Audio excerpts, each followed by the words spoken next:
So thank you very much for coming in to see the first of the presentations. This is where we get rid of all the wee quirks and hopefully we get it right for the ones later on this afternoon. What we're going to do is going to do all the presentation on our video wall. So just now what we've got is just the top two screens representing these two screens here. So later on everything will just be in the one screen as we go through the presentation. It just makes it easier for everybody to see. And then the bottom two screens, the bottom right one there is just running a video presentation on our Abacus, and then this one showing our IP MUPs. But as the presentation goes on, I'll explain more about each of the products that we're going to do. So I'll need to sit down and go through it, and Graham will be my able assistant. Unfortunately, he refused to wear the skirt this morning. You know, you never asked me to wear a skirt. That's the first this week. That's the first I know, too keen. Right, fingers crossed we get this right. So I just need to change the input onto the video wall so we can see what we're all looking at.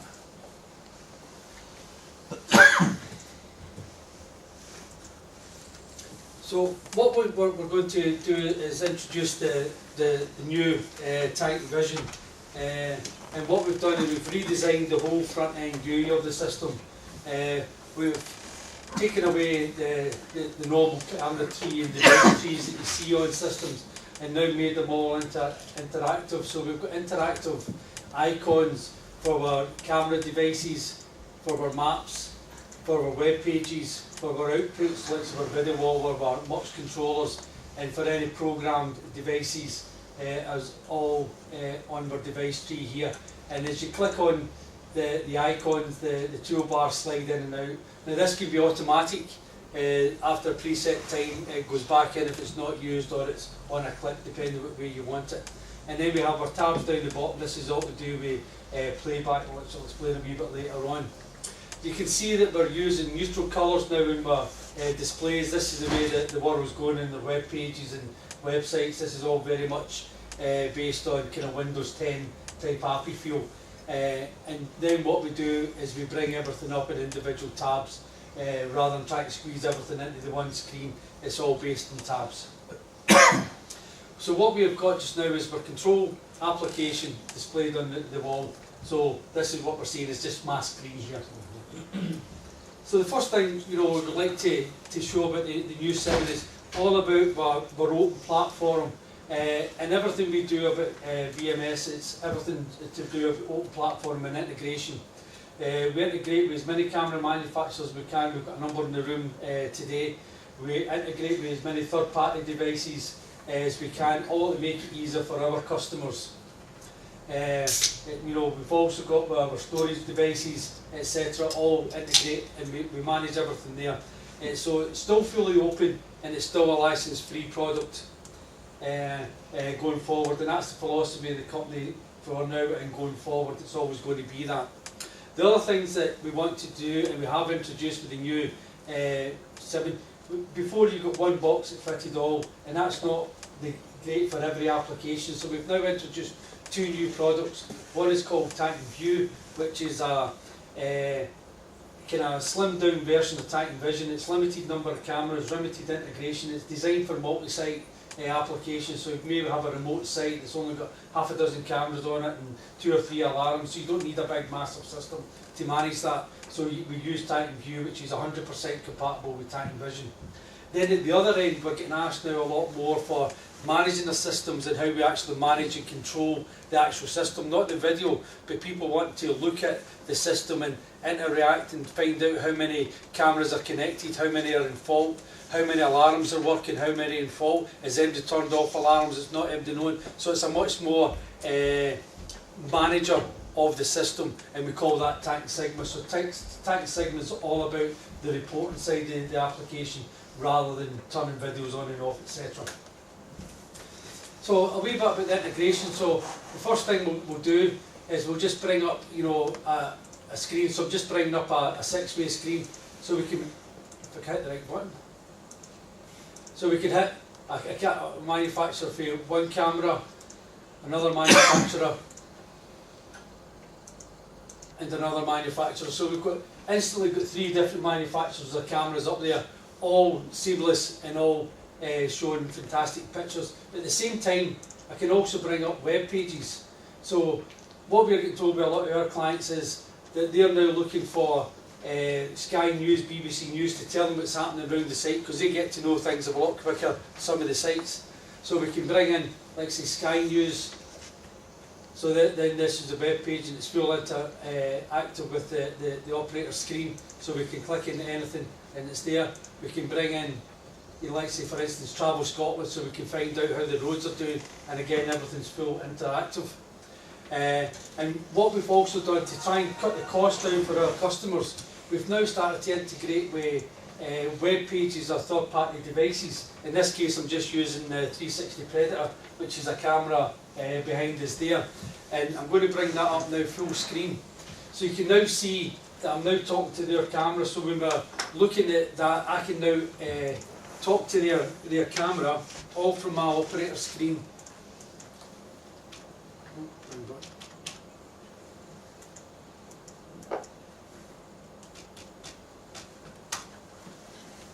So that's me into their web page. I never guessed that one. It's high security, you know. We had to put it on because it's operating at Fraser because, you know, if it was any more complicated than that, wouldn't be able to either spell it. I'm surprised you remember. So now I can click on their settings and I can take control of their settings on anything that we want, so I can rename it and change it. And that really becomes interesting when we start to talk about access control. A lot of our customers are asking us for access control systems.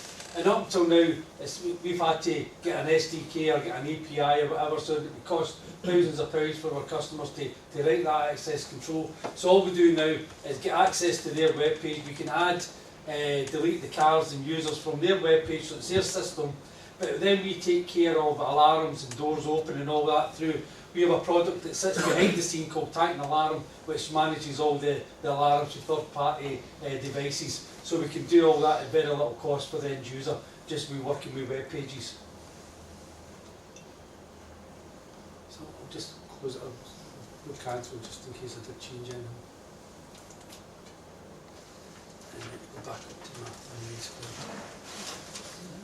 So in addition to the integration, we've also can integrate with things like the Galaxy Control Panel. So we listen and talk to the Galaxy Control Panel, so we get alarms from that. We do devices. We have the GeoQuip fence detection there, so that's their PID detection. We manage all that, and also things like the Gent Fire Alarm. These are just a few that we've got. We also have other integrations with DM and dedicated micros, DVR, so again you can talk directly to them and bring everything back and display it all under the one screen. In addition to our, I forgot my phone, Greg, can I give you my phone to do that for me? No, I've got the script in front of me, just when I tell you. That one there. Okay. What we've also done is we've integrated with a lot of low bandwidth transmission, and low bandwidth transmission is becoming a lot more important to customers. As more and more people start to use body-worn cameras, we need to now start to manage that video. And as more and more people are starting to use vehicle cameras and have cars driving around the road, we need to bring that back to control rooms. And we work very, very closely with a company down south called V-Motion, and we integrate their product fully into us. And everything that they do is based on 3G, 4G wireless or satellite, so we can bring signals back in any way we can from that. So what I'm going to do is just, if I just click on my camera device tree again, and we call this Titan Remote. So I've got a whole list of cameras that we can look at, and if we just pick one of the cameras down south, so this is a camera down in Thirsk, and we look at that and we go, that's not very good, bit poor. So we can look and see what the cameras are set at, and it's telling us that 25 frames a second at 160k. So even at 160k, we're getting good movement, we're getting pictures, so people can relate to that and say, well, that's what I need. But I can then just be adjusting here. I can take it up to 25 frames a second to 500k, and instantly see the picture coming up. And again, I've got full control of my pan and tilts, so I can move it in and out, and then I can zoom in and out to various areas on that, and then I can bring it back out again. And this is all controlled from us on a site over 3G. I can, if available, I can bump that back up to 25 frames, 1 meg now, and yet again you can see the difference in the pan. It's a lot more smoother in there. In addition to that, I can send that picture anywhere. So I can now send that picture to tablets, to mobile phones, to anywhere. What I'm now going to do is disconnect from here and ask Ray to turn my phone on. Going back into lock screen.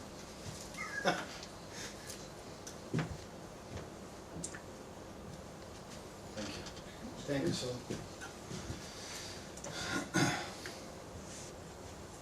Press the 9 button.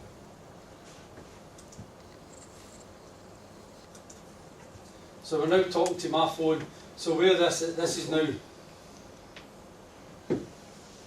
Is it on, Graham? Connect. You press connect. Press connect.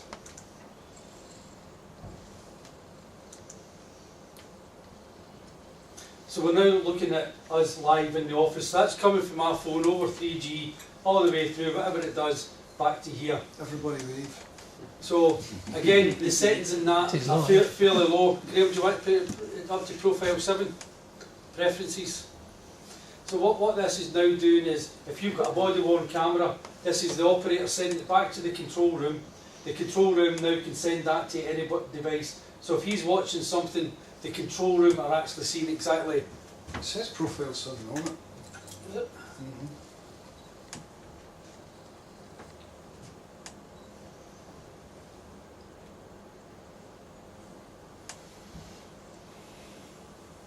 Just send it out. Sorry, David. Great, thanks. So you can see how valuable that becomes and how quick that can come. And what I can also do, this is obviously not a pan and tilt camera, but if this was a pan and tilt camera, I could be controlling that, and the operators can see what I'm looking at and controlling the pan and tilt, and all of that gets transferred back to another phone.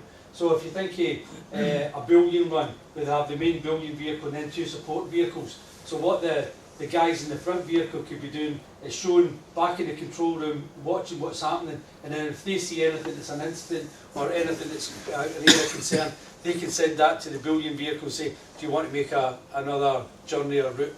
And if it's linked into the cameras in the city centre, then they've got full control of what's happening round about them. And everything's done over 3G, 4G or wireless, and we can do satellite as well. So it's really clever stuff. And even from an engineering point of view, you know, if an engineer's on site and has an issue, they can contact their office or the, support team, whoever that happens to be, and can physically show them what's going on site.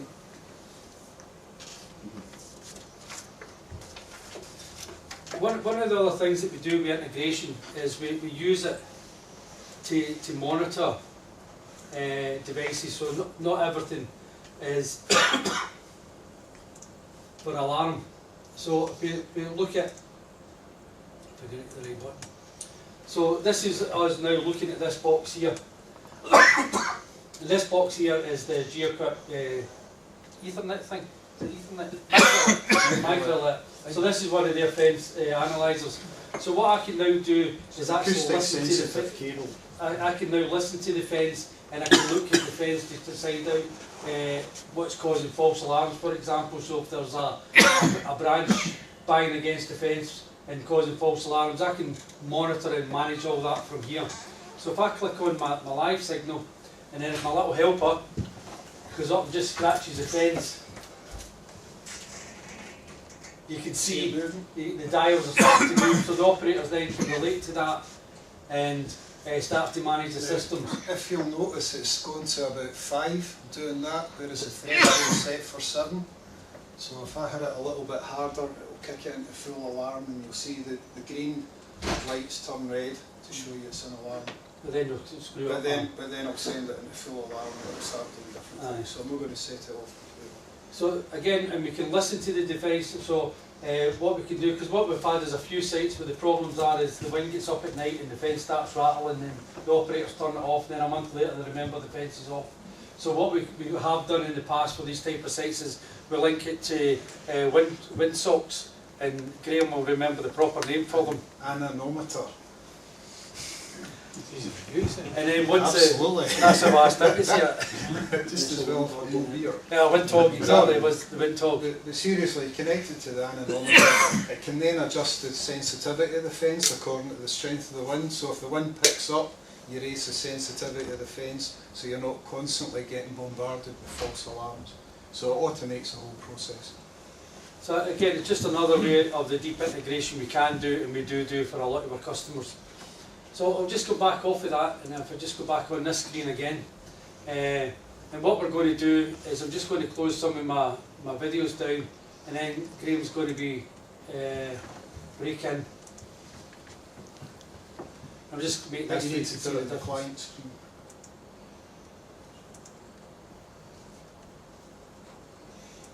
Go Graham, The video wall has to go in client. this one client. Is it? No, it's only on your front screen to see everything. Oh, you want to see everything? Yeah. Right, okay. See the mocks and the maps and all the rest of it. I'm glad I'm here too. Right, okay. Okay. So we're going to open, I'll just move this one back to... Yeah, put it back to camera. Stick a camera on it. So basically you've got two types of alarms clearances that you can have. You can have automated alarm clearance, or you can have manual alarm clearance. So for anything like an actual break-in, it's got to be a manual alarm clearance. Somebody's had to investigate what's going on, they have to physically go in, and once they're happy with the alarm, they clear it down themselves.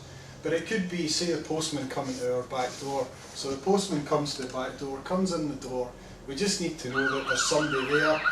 It'll bring up the map to tell where it is, so it's the rear of the factory. It shows you the back door actual camera from the outside, and it shows you from the car park area as well. So once the guy goes back out, that's John just silencing it. Once he goes back out and closes the door, this is an automatic reset, so this will automatically go back to where it is, or it will stop the noise at least. So it goes back to the main screen, and you can just watch as the postman walks away.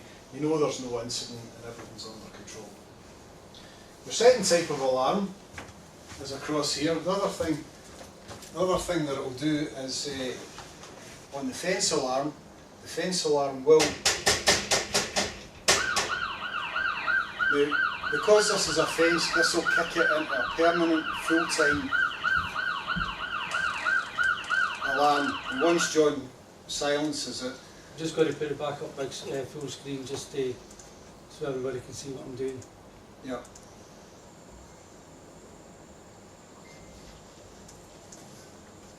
So this physically tells you that you have an alarm in the system now that the operator has to deal with. So when they go on and they click on this, tell them where it is. I know I've taken the map off, but you can see the map showing Yeah. the fence zone in red here. As soon as I click on it and then accept that, that goes to yellow to let any other operators or any other people in the control room know that somebody's dealing with that, and they don't have to manage that. And then once we've investigated, we can clear the alarm down. So clearing the alarm down, we can type in notes, so we just call it a dog caused it off, and it was a false alarm. So physically what the operator has to do, the operator's logged in, you know the username of the operator, you know the password. You know what the alarm is, you know the time that it came into the system, you know how long it took the operator to deal with that alarm, and you know what he did, because they physically have to type in something to say what they did to reset the alarm. It was a dog that caused a false alarm, no, it was somebody reversed into the main gate and you know everything's okay, or no, we've had to call the police. And they then go in, reset the system, and basically it's all logged in, it's all in the audit trail, which we'll come on to in a minute. One of the other things we do on alarms, and this has become more and more relevant, is people have to do procedures for everything.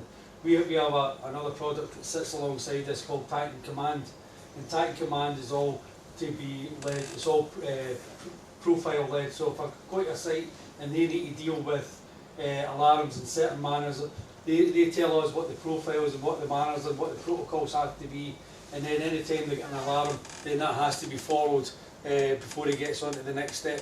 Like say, you know, one of the sites we deal with up the road is a naval base. We've got nearly 3,500 alarms going from manhole cover alarms to nuclear alarms, and every one of them is dealt with in a different manner. So what we do with there, we have a whole protocol array that any time if a manhole cover alarm goes in, then everything to do with the manhole cover alarm is dealt with in that way, and then for something more severe, that's dealt with in that way, and everything's logged and audited by their staff. And that again, we have basic protocol commands within Tactic Vision, but the real Tactic Command all come under Sigma, because that's a more management tool rather than a video tool. I think the important thing to mention is that it's their procedures that go into the system. It's not us telling them what to do. It's them, you know, formalising their own procedures, and it's basically like flowcharts, like following through a flowchart, and it just prompts them into taking all the right actions. One of the other things we can do in maps, we can interact with the maps quite easily. So on a map, if I click on a camera, I'll automatically pick up the right dome to relate to that camera. Can click on any of them and it instantly picks the camera relating to the one I've highlighted. We can have it within the map picture in picture, but for this demonstration we've just got everything up here just for easiness. So the maps become a lot more interactive, and what we're planning to do, and it will be released this month, we're using the mobile phones for the mobile applications. We're actually going to use the GPSs of the remote device, and then that's plotted on the map, so that if you've got again vehicles driving about, and then we plot on the maps exactly where they are, so they can get live feeds and exact location all coming through the GPS on the relevant devices. John, can you do it the other way around? Say you had the mobile video footage on your video wall. Yes. Can you send a camera picture to the mobile device? Yes. So they can say there's something happening and they can look at that, right? One of the ones that we're talking to is the Dubai police. They have the reason I used it earlier on is the bullion vehicle.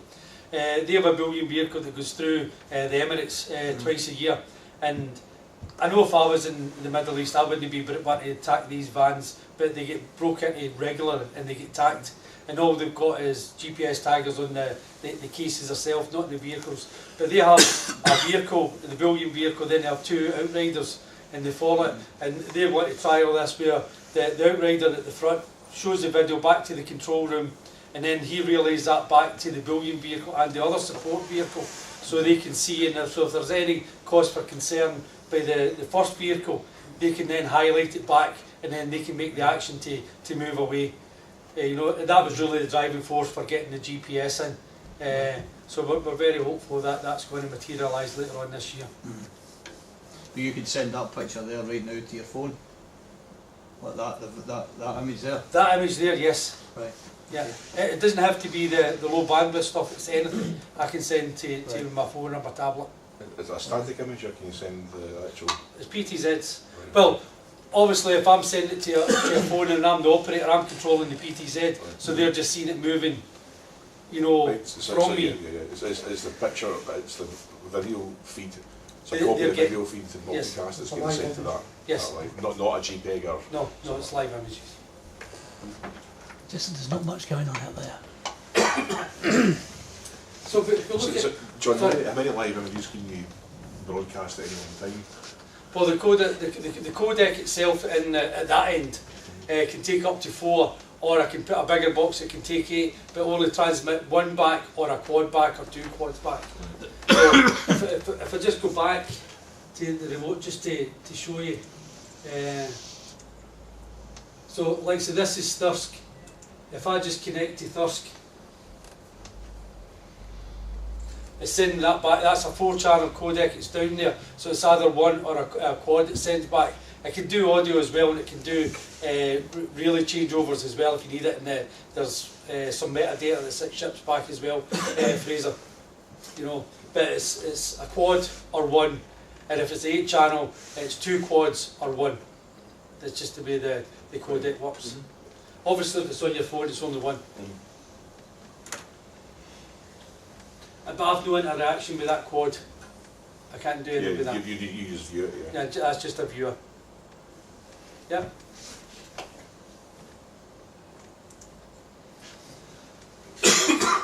The other things that, you know, the way that we've progressed the system, and if I just change this to a quad view, is when we do playbacks.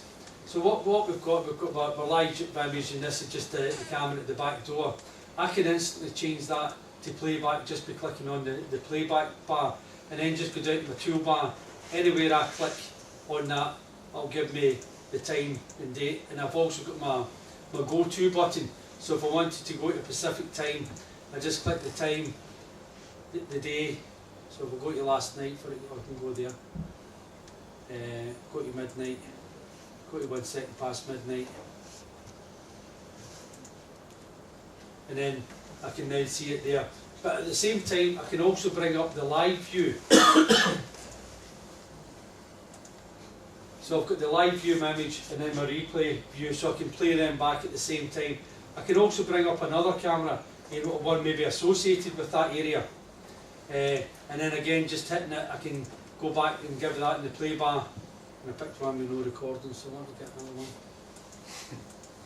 But what it basically allows you to do, if you have an event that's happened, you can be looking at the recorded image of the event while keeping an eye on the current situation. And I can put that in as the live view as well. We'll pick the right camera.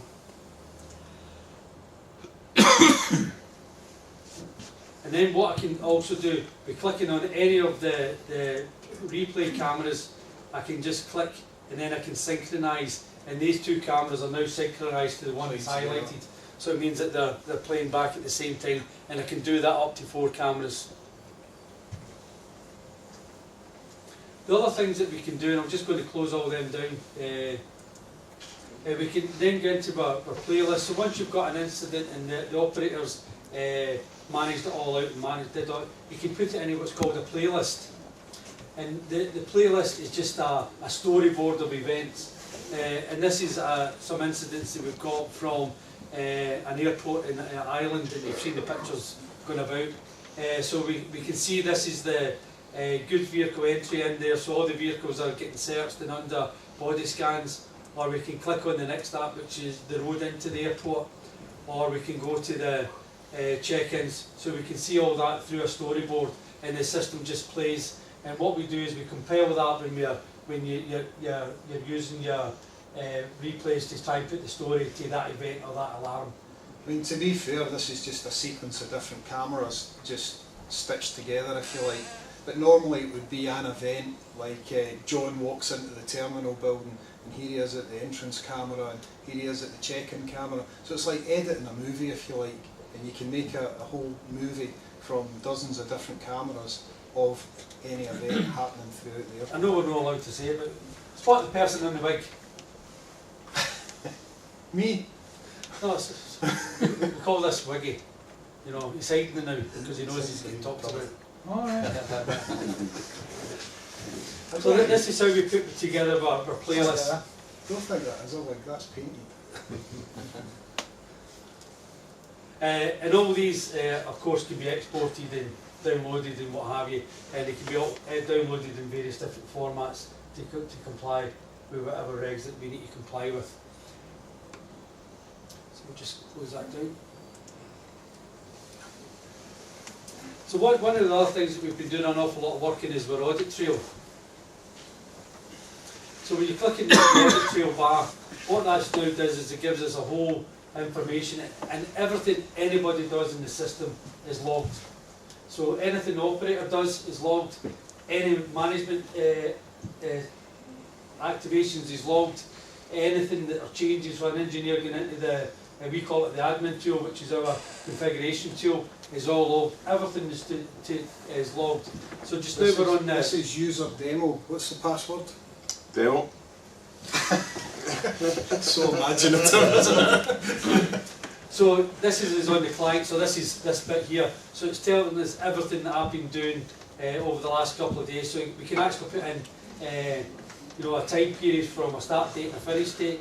We can have various different categories, so just alarms, or anything to do with, you know, logins or playbacks, anything like that. Because a lot of the things you'll remember, people were downloading footage and then putting it onto, you know, YouTube or whatever, with people tripping up and doing things they shouldn't be doing, and it was all coming from CCTV. So anytime anybody plays backs and backs anything up, it's all logged.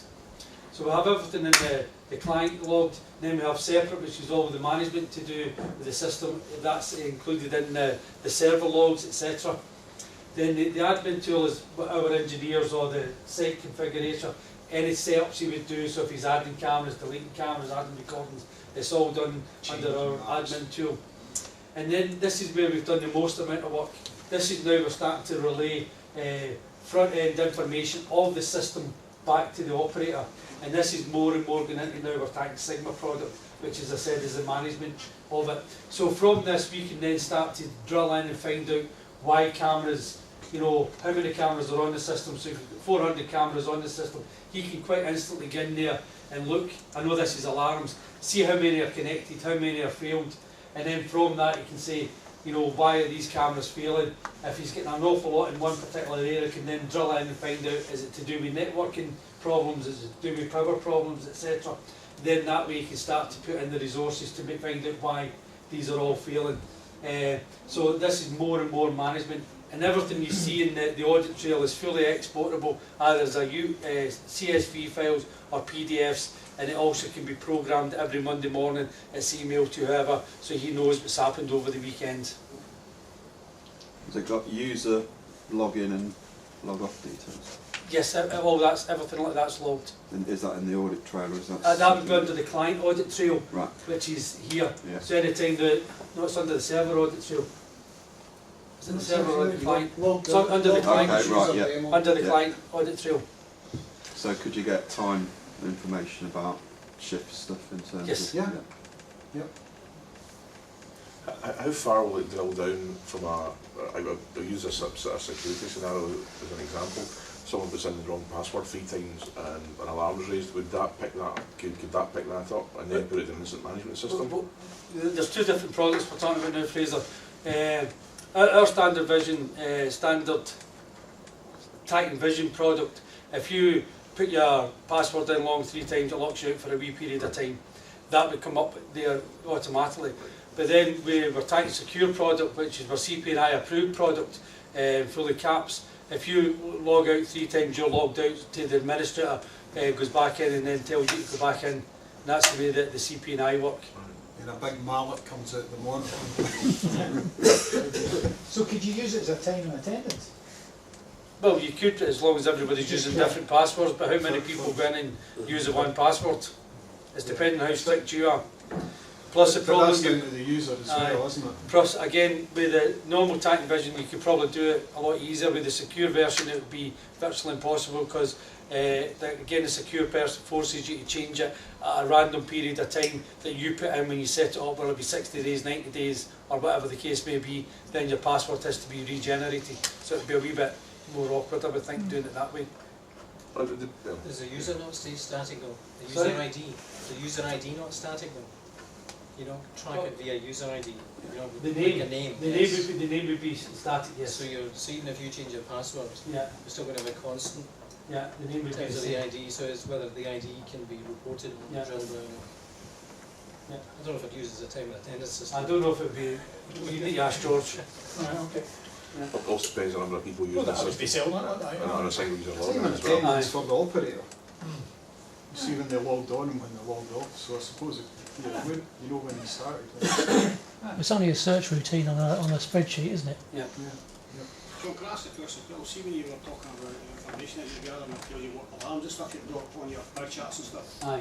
and earlier on you were talking about phones, using them going round sites and stuff, picking up the GPS signal. Yeah. Is that constantly picking that signal from that device, or is it only when you're transmitting stuff to it, or it's transmitting stuff back away? Well, my phone I turn off. I only put it on when I'm using it because my battery will be dead in about 5 minutes. That's the downside here. But if you've got a one in a vehicle, it's any time it's transmitting. It's any time it's on, it's transmitting. The other thing is, like, obviously if you've got, say, security guards out there doing patrols around sites, Yes. a lot of them are using now smartphones as, Yes. as guard tour type systems where they can take photos and do various things with them.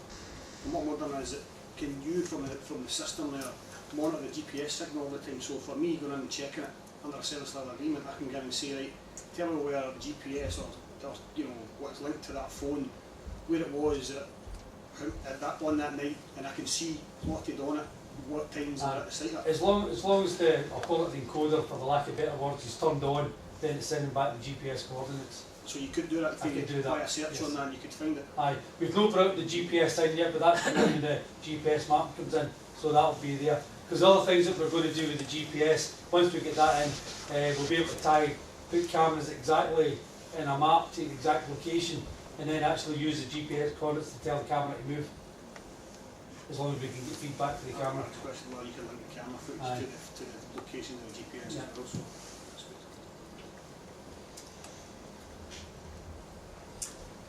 So this is everything we've done with Tank Vision. But one of the other things that we're showing this on is our video wall, and we call this Titan Wall. And the Titan Wall application can be fully integrated, as you've seen with Titan Vision, or it can be a standalone product. Just depends on what you want to do. So what we're I'm just going to close some screens down just to bring up my application again. Click the right one. So this is my Titan Wall. This is my configuration screen, and there's two things in my Titan Wall that you have. One is called layouts, and one is called scenes. And where scenes are down here, if I click on a scene, I can bring up whatever layout that we've got. And then if I go to my devices and try and pull a camera in for that, for instance, nothing happens. A scene is fixed, and that's fixed at the time of configuration.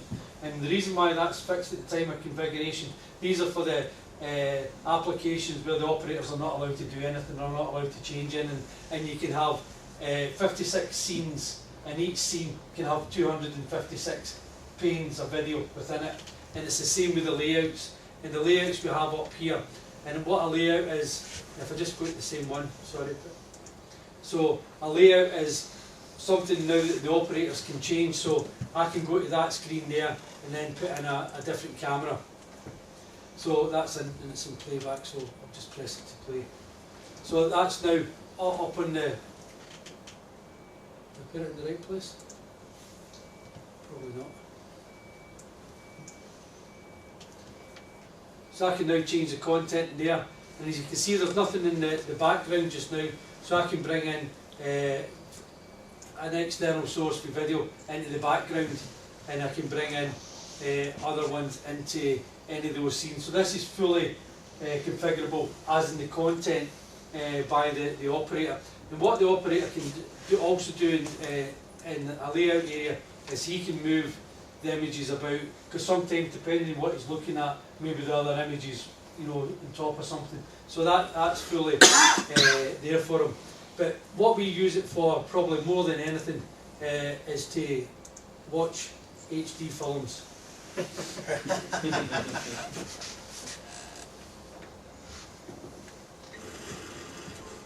And this is Avatar. No. So you can see the quality of the screens. These are 46-inch screens, and obviously the 4M, so we're actually presenting a 4K image over all the screens. And this is fully configurable again by the operators. So the operators can sit and put movies on it. So operators can sit and watch movies on it. I'm going to take it back off of Avatar and put it to something more. If they were sitting watching movies, bit of a serious question, and something happened, would it override it? If you program it to do that. Okay. If you program it to do that. I don't imagine anybody in a control room would be sitting watching movies. You know, I'm sure they'll be all very conscientious guys and watching all the stuff. You know, Watching movies is sweet.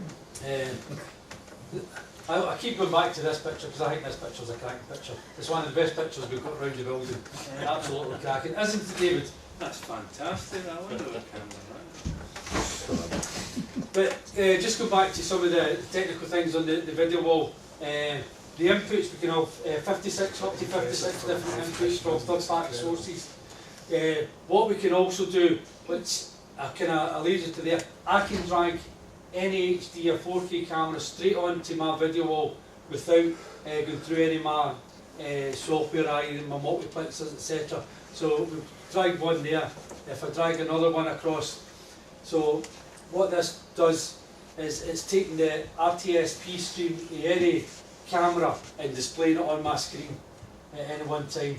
And that is quite unique. There are very few people can do that, and that's all down to the relationship that we have with the graphic card manufacturer, which is a company called Matrix. We're a development partner of theirs, and they've gave us that ability to drag cameras straight in onto the video wall without really touching our system. So again, we can drag in 16 HD images all at one time if we have the relevant panes, and I can have 256 panes on my video wall. The size of the video wall is really irrelevant to me. It could be one monitor screen, it could be 4, it could be 9, it doesn't matter to me. The more monitor screens you've got, obviously, the dearer it gets, so that, I do like that bit.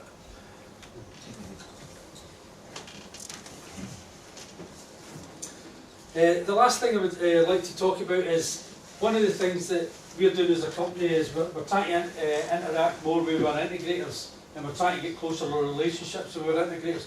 So what we've done, we've developed a wee program we call Titan Link.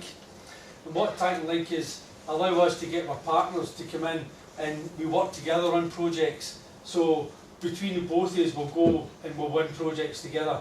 We've got the expertise at this side, we've got great expertise and knowledge, but the integrators, they've got the knowledge in installing cables and putting up cameras. We don't have that. We don't pull cables in, we don't put cameras up. So this is where we need our partners to do this, and it's a thing that we've been looking at for a while, and we're now starting to put this into place. So again, end user installers out there that want to become one of our partners, let's come and talk, because this is what it's all about, because we've realised we can't do everything ourselves. We need partners. So like, so we've got technology partners like David and Veracity, you know, like the boys for HIC, the boys for Bosch, the boys for Canon. You know, we can't do everything ourselves. You know, we need partners to help our product get better, so we need integrators to help us get it out there.